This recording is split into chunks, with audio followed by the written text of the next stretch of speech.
yata si Bap ako ha. Ay, Bap! Oh, Oy, ba? kapagod ko, Bap.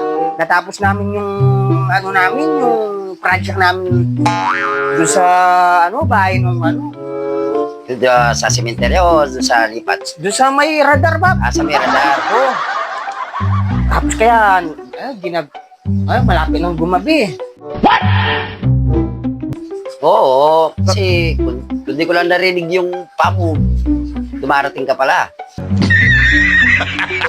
Bap, pasok muna ako sa kwarto, no, Bap? O sige, hindi, huwag ka muna pumasok doon. Mag-usap muna tayo. Ano yan, Bap? Maupo ka muna. Maupo ka muna. Bakit, Bap? May sasabihin ako. Ano wari? Sige, basta maupo ka muna para malaman mo.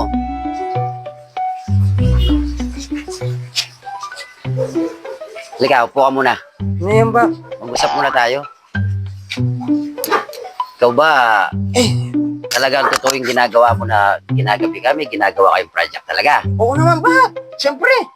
Damn! Di naman ako magkakating, Bap. Di ba sinabi ko sa'yo, gusto kong mag-master. Ayaw kong mag-cutting. Wala sa akin yan, Bap. Ang galing mo sumagot. Yung totoo, magsalita ka sa akin.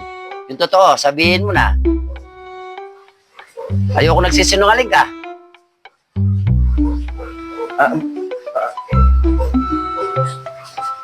Bap, bakit? Ano waring kasalanan ginawa ko sa'yo? 2 beses kitang nakita.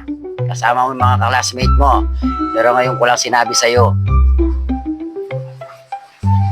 Hinahayaan lang kita sa sinasabi mo may project. Tapos 9 o'clock, gabi-gabi. Nihintay kita. Gusto ko sabay tayong kumain na dara mo. Oh, yun totoo, magsalita ka na. Magsalita ka na sa akin, no?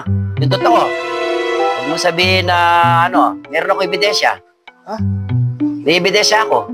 Baka akala mo wala. Meron. Pwedeng matignan, Bap. Oh, tingnan mo. Di ba ikaw yan?